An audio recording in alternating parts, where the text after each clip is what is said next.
Alright, welcome back for another replay cast. We're playing as the Greenskins again. This time we're using Grom the Paunch as our lord. We've got a giant river troll hag as our caster. Let's see, we got 3 squads of savage orcs on the front, 1 on the flank, 2 savage orc biggins, and a squad of black orcs. Our opponent is going to be the Lizardmen, and we're on the Death Pass map in case anyone's not familiar with this. So our opponent's bringing in Tehenhauin on, I forget what type of unit this is. It's like a big ass Triceratops. I forget what the mount is called, but they got Tehenhauin, they've got a Bastildon with a Revivification Crystal. I believe that is a, okay, that's a heal. Then they've got skink cohorts with javelins. It's like 5 squads of them. 3 squads of Saurus with shields, and they've got a squad of skink skirmishers as well. So I'm going to fast forward on the approach, and basically what I was looking to do here was have savage orcs deal with their infantry, and then have the savage orc biggins deal with the monsters. Got 1 squad of savage orcs going off to point 3, everybody else focusing on point 2. My opponent's basically doing the same thing, except mirroring on the point 1 instead of 3. So the skink skirmishers are going to be a problem for me because the units that I brought they don't have any armor, and these guys have a lot of unit models, so there's going to be a lot of missiles flying around. Luckily for me, Tehenhauin's charging into some savage orc biggins, so they've got the anti-large. He does have massive armor though, 130 armor. That's probably the highest I've seen in this game.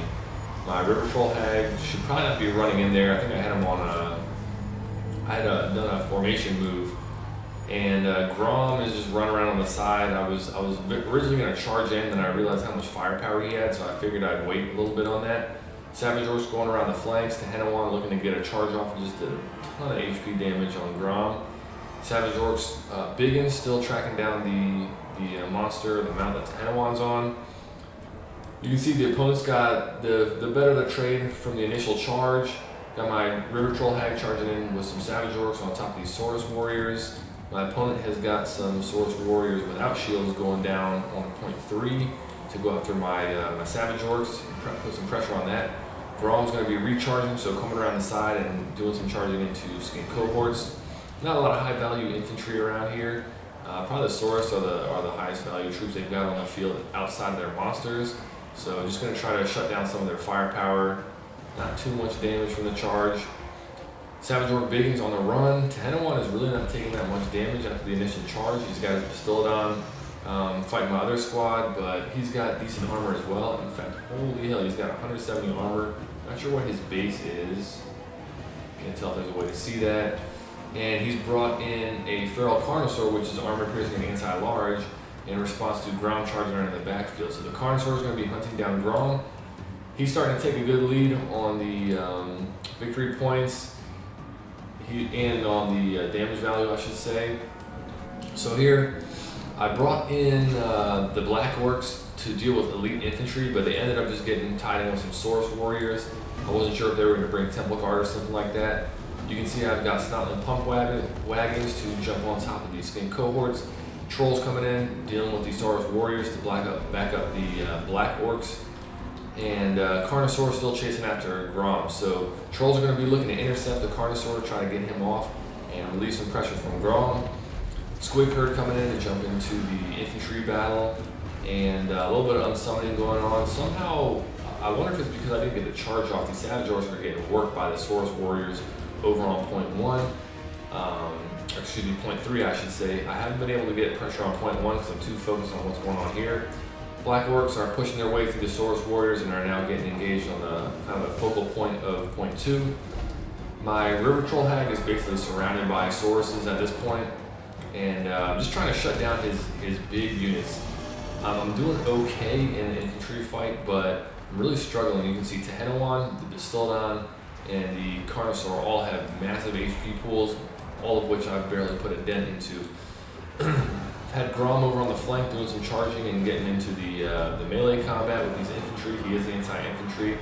I just realized that he doesn't have armor piercing as a feature on his damage. Let's see his weapon strength. So about a little less than a third of his weapon strength looks like his armor armor piercing. That's changing back and forth. I guess it depends on what abilities he has popped.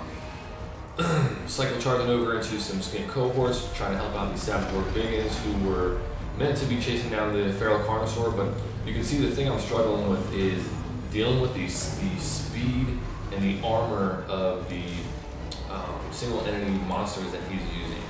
So my opponent was able to push me off of point 3 with these Source Warriors. I forget, are these guys have spears, or are they just, I think they use cudgels or some kind of mace. We'd probably say, yeah, they use like some kind of cudgel type weapon. So they're not anti-large. More Squig Herds coming in, Savage Orc Biggins as well. The Savage Orc Biggins, unfortunately for me, was the main solution I had for large targets, but they don't have armor piercing, so I did bring in Bork. I brought in a Savage Orc Boar Boys, but these are not the Biggins, so they are armor piercing, but they're not anti-large. So they're going to be charging in. I'm trying to use some of my mobility to get on top of point 3. Getting off decent charge damage, although these guys were braced, so they took that pretty well for being a somewhat low-cost infantry unit. His armor piercing cab on a straight-out charge like that.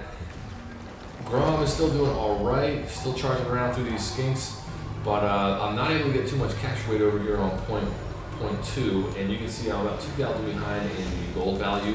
I also don't have any healing on my roster. My opponent has the Bastildon with the Revivification Crystal, so realistically, if you're looking at the gold value here, he's probably a little bit ahead of me because he has the ability to heal some of his troops, especially in these big blob fights. I want to say that it's an area of effect heal. Where is that unit? Let's take a look at that. So, no, it is just one unit, but he can use that on a unit like the Tehenhauin or on the Feral Carnosaur and troops like that.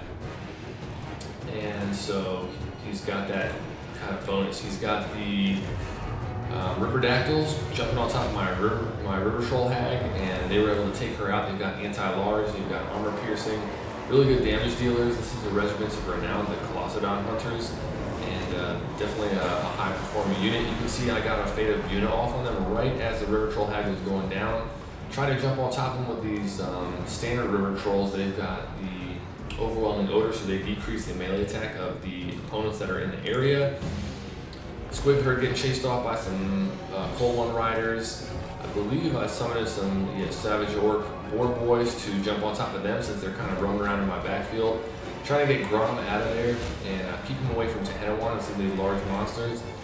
Again, my opponent still has all 3 points right now, so I'm actually, did he not capture point 1? I just noticed he didn't capture point 1, but unfortunately for me, it's not really a problem for him because he's still got the other 2 points. So I'm not getting any ground here. And if you can't tell already, well, I was just about to fast forward and say that this game is over. You know, everything I had was basically running. I was about to lose Grom, and I just didn't have the resources I needed to grab territory from this guy. He was outplaying me. He definitely picked a better roster. I should have brought more armor-piercing anti-large stuff. I think I needed Savage Orc, Boar Boy Biggins. That unit is a mouthful, but they've got the armor-piercing and the anti-large, and they can also deal with some of the mobility of some of these big monsters that you see roaming around. So that's something I'll have to explore, is what other methods do the Greenskins have for dealing with these massive monsters and the Skink and Saurus lines, because it seemed like that's what he was going for. Just like low-cost infantry, pretty wide, and then high-value monsters. Revivification Crystal gives them some sustainability. Anyways, let's take a look at the damage values and whatnot. So Grom did pretty bad. River Troll Hag did pretty bad. Black Orcs did bad. Biggins, not great. Savage Orcs definitely did horribly. I really expected these guys to do well against Saurus and Skinks, but I'm not sure if it's because if they got picked apart from the from all the missile fire from the Skink cohorts with javelins or what it was, but something about these guys did not pan out the way I was thinking. And then the River Troll Hags didn't get too much time to perform. These Biggins did alright, especially this squad. Nothing special on any of the other units. So for my opponent, you can see Tehenhauin hauled in a lot of value, 2,600. Definitely could have got more if that match had gone on for longer. He only lost about 40% of his health, and I'm not even sure if there was any heals accounted for in that. Bestowed on with Revivification Crystal. This guy's like more of a support unit, so you're not looking for him to be a damage dealer. Swords Warriors did a lot of work, so to me, I'm starting to think maybe Savage Orcs do not match up well against these guys. I don't know if it was just the way I was playing with them or the support that they had, but that didn't pan out good. Skin cohorts all got pretty good value. Skirmishers as well. Feral Carnosaur did a lot of damage. I would say that a good amount of that was accrued from him jumping on top of my my Lord, Grom Paunch. I'm not sure if he got some hits in on the River Troll Hag as well. Same thing with these guys, similar situation. Anti-large solution for him. And that's basically it. So definitely a learning experience for me there.